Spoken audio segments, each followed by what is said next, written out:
नमस्कार, आप देख रहे हैं फर्स्ट बिहार। मैं आपके साथ शैलेंद्र। हमारे साथ बातचीत करने के लिए बीजेपी के प्रवक्ता प्रेम रंजन पटेल जी। प्रेम रंजन पटेल जी, ये बात बताइए कि मुख्यमंत्री ने तो शिक्षकों की मांग को सुन लिया है, अब उनके साथ उनकी बैठक होने वाली है। शिक्षक संघ के लोग के साथ CPM के विधायक रहेंगे, महागठबंधन के कुछ नेता रहेंगे। शिक्षकों का लंबे समय से संघर्ष चल रहा था, आंदोलन कर रहे थे। कई बार उनके ऊपर लाठियां बरसाई गई। जिस प्रकार से शिक्षकों का पात्रता परीक्षा पास किए हुए थे और उनकी नियुक्ति करनी थी, उसके अलावा जो शिक्षक पहले से जो नियुक्त हैं उनको जो सुविधाएं सरकार की मिलनी चाहिए थी वो नहीं मिल रही थी।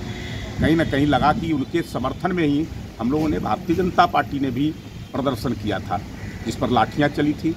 एक हमारे कार्यकर्ता की मृत्यु भी हुई और सैकड़ों लोग घायल हुए, कई के सर फूटे, सांसद, विधायक, सबके ऊपर लाठियां चलाई गई।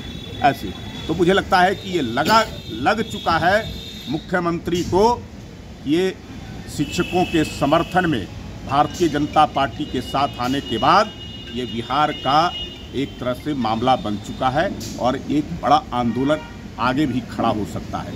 इसलिए शिक्षक संघों के लोगों को बुलाए हैं और बुला कर करके उनसे बात कर करके उनकी जो मांगे थी, जो लंबे समय से नहीं मानी जा रही थी, लगातार प्रदर्शन कर रहा था। हाँ, मैं तो वही कह रहा हूँ कि लगातार प्रदर्शन हो रहा था और उसके बावजूद कानों पर जूं नहीं रेंग रहा था। उनकी मांगों का कोई ध्यान नहीं दिया जा रहा था। लेकिन आज अचानक क्यों उनकी मांगों पर विचार करना पड़ा, शिक्षक संघ के सभी संगठनों को बुला कर करके बात करना पड़ा, तो सरकार बैकफुट पर चली गई। उसको लगा कि ये मामला मेरे खिलाफ जा रहा है, ये जन आक्रोश और जन आंदोलन के रूप में प्रकट हो चुका है। भारतीय जनता पार्टी ने इसको अपने हाथों में ले लिया है। भारतीय जनता पार्टी के दबाव में आज सरकार को झुकना पड़ रहा है और शिक्षकों की मांगों को पर विचार करना पड़ रहा है। आशा कार्यकर्ता लगातार प्रदर्शन कर रहे हैं कि 1000 से काम नहीं, 10,000 से कम नहीं, मतलब 1000 रुपये उनको मानदेय के तौर पर वेतन दिया जाता है और 24 घंटे उनसे काम लिया जाता है। तो आखिर वो जाए कहाँ? लगातार वो प्रदर्शन कर रही है, उनको सुनने के लिए कोई सरकार के नहीं लोग हैं। जो आशा कार्यकर्ता हैं, जिस प्रकार से महिलाओं को प्रसव कराने का काम परंपरागत जो तरीके हैं उसके अनुसार कराने का काम कर रही हैं। खोज कर करके गाँव में जा करके चिन्हित कर करके उनको अस्पतालों तक पहुंचाने का काम करें। तो मेहनत तो उनका है, तो इसके लिए उनको जो मानदंड है उसमें बढ़ोतरी होना चाहिए। उनके मांग को मैं जायज मानता हूं और समर्थन भी करता हूं। लगभग कल गर्दनीबाग धरना स्थल पर 1,90,000 आशा कार्यकर्ता पटना में दिख रही थी। जिस तरह से हम लोग गए थे, देखे थे, तो लग रहा था कि किस तरह से वो सरकार के खिलाफ एकदम बोल रही है कि 24 में बता देंगे, वोट नहीं देंगे, 25 में बता देंगे। क्या लग रहा है, बीजेपी उसको सपोर्ट करेगी? मैं तो कह रहा हूँ कि हम लोग उनके साथ हैं, उनकी मांगे जायज है, सरकार को उस पर भी विचार करना चाहिए। निश्चित तौर पे आशा कार्यकर्ता का मेहनत होता है।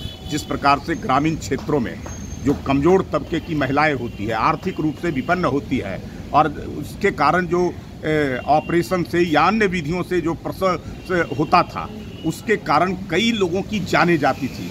आशा कार्यकर्ता उनकी जानों को बचाने का करते हैं, उनको अस्पतालों तक पहुंचाने का काम करते हैं, उनके सरकारी सुविधाओं का लाभ दिलाने के लिए जानकारी भी देने का काम करते हैं। तो आशा कार्यकर्ता का मेहनत बड़ा है और ज़्यादा है, इसलिए उनके मानदंड को बढ़ाना चाहिए। चलिए, ये हमारे साथ बातचीत कर रहे थे प्रेम रंजन पटेल, बीजेपी के प्रवक्ता। तमाम खबरों के साथ आप बने रहे फर्स्ट बिहार से शैलेंद्र।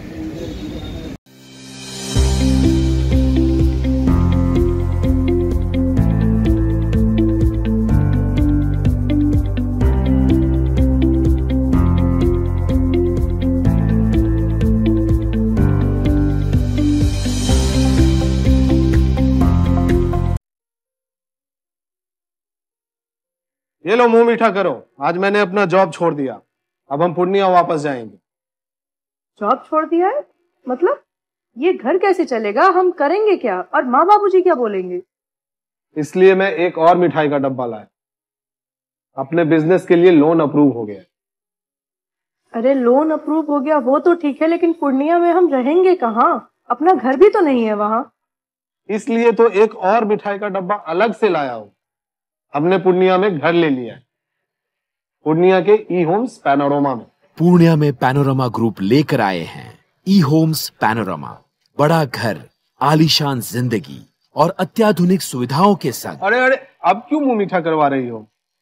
क्योंकि हम घर वापसी जो कर रहे हैं। घर वापसी की खुशी पूर्णिया में ई होम्स पैनोरामा के संग। ई homes panorama, luxurious lifestyle redefined.